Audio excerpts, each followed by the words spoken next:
സെയിൽസിൽ ആളുകൾ വരുത്തുന്ന വലിയ മിസ്റ്റേക്കുകൾ ഒന്നാണ് പ്രോസ്പെക്റ്റിനെ കൃത്യമായിട്ട് മനസ്സിലാക്കാതിരിക്കുന്നത്. പ്രോസ്പെക്റ്റിനെ എങ്ങനെ മനസ്സിലാക്കാം? ധാരാളം ക്വസ്റ്റ്യൻസ് പ്രോസ്പെക്റ്റിനോട് ചോദിക്കുക. ഒരു സെയിൽസ് കോൺവെർസേഷനിൽ ആരാണോ കൂടുതൽ ക്വസ്റ്റ്യൻസ് ചോദിക്കുന്നത് അവരുടെ കയ്യിലായിരിക്കും ആ കോൺവെർസേഷന്റെ കൺട്രോൾ ഇരിക്കുന്നത്. നിങ്ങൾ ഈ ക്വസ്റ്റ്യൻസിനൊക്കെ ആൻസർ ചെയ്തുകൊണ്ടാണ് ഇരിക്കുന്നതെങ്കിൽ നിങ്ങളുടെ കൺട്രോൾ ലൂസ് ആവുകയാണ്. നിങ്ങളൊരു എക്സ്പ്ലെയിനിങ് മോഡിലേക്കാണ് പോകുന്നത്. പ്രോഡക്റ്റിന്റെ ഫീച്ചേഴ്സ് എക്സ്പ്ലെയിൻ ചെയ്തുകൊണ്ടിരിക്കും. നമ്മൾ ഒരിക്കലും പ്രോഡക്റ്റിന്റെ ഫീച്ചേഴ്സ് എക്സ്പ്ലെയിൻ ചെയ്തല്ല ഒരു സെയിൽ ക്ലോസ് ചെയ്യേണ്ടത്. മറിച്ച് ആ പ്രോഡക്റ്റ് കൊണ്ട് കസ്റ്റമർക്ക് കിട്ടുന്ന ബെനിഫിറ്റ് എന്താണെന്ന് പറഞ്ഞു കൊടുക്കണം. അതിനെ എന്ത് ചെയ്യണം? കസ്റ്റമറെ കൃത്യമായിട്ട് പ്രോസ്പെക്റ്റിനെ കൃത്യമായിട്ട് മനസ്സിലാക്കണം. പ്രോസ്പെക്റ്റിനെ എങ്ങനെ മനസ്സിലാക്കാം? അവരോട് ധാരാളം ക്വസ്റ്റ്യൻസ് ചോദിക്കുക. അവർ തിരിച്ച് നമ്മളോട് ക്വസ്റ്റ്യൻസ് ആണ് ചോദിക്കുന്നതെങ്കിൽ നമ്മൾ എന്ത് ചെയ്യും? പ്രോസ്പെക്റ്റ് ചോദിക്കുവാണ്, നിങ്ങളുടെ പ്രൈസ് എന്താണ്? അപ്പൊ എന്ത് പറയാം?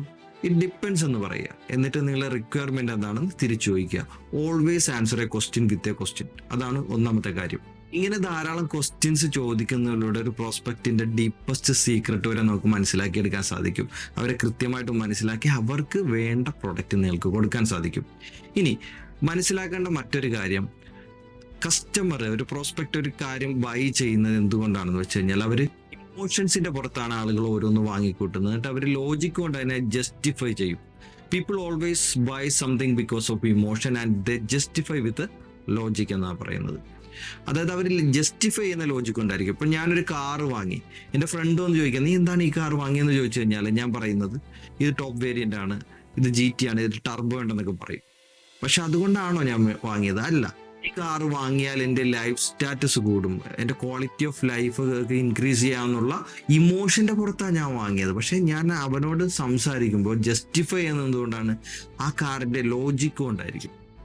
അപ്പൊ ഇതുപോലെയാണ് ആളുകൾ ലോജിക് കൊണ്ട് ജസ്റ്റിഫൈ ചെയ്യുകയും ഇമോഷന്റെ പുറത്ത് വാങ്ങിക്കൂട്ടുകയും ചെയ്യുന്നു. അപ്പൊ നമ്മൾ ലോജിക്ക് വെച്ചിട്ട് ക്ലോസ് ചെയ്യാൻ നോക്കരുത്. പകരം ഇമോഷൻ വെച്ചിട്ട് അവരുടെ ഇമോഷൻ മനസ്സിലാക്കിയിട്ട് വേണം ക്ലോസ് ചെയ്യാൻ.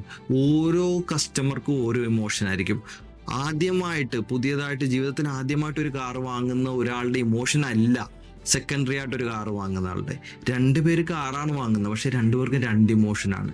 അപ്പോൾ കൃത്യമായിട്ട് അത് മനസ്സിലാക്കണമെങ്കിൽ എന്ത് ചെയ്യണം? കസ്റ്റമർ ഉള്ളറിയണം. അതിനെന്ത് ചെയ്യണം? ധാരാളം ക്വസ്റ്റ്യൻസ് ചോദിക്കുക. അപ്പോൾ നിങ്ങളുടെ കയ്യിലായിരിക്കും ആ കോൺവെർസേഷന്റെ കൺട്രോള്.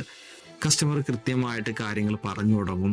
അത് വെച്ച് നിങ്ങൾക്ക് മനോഹരമായിട്ട് ആ സെയിൽ ക്ലോസ് ചെയ്യാൻ സാധിക്കും. All the best.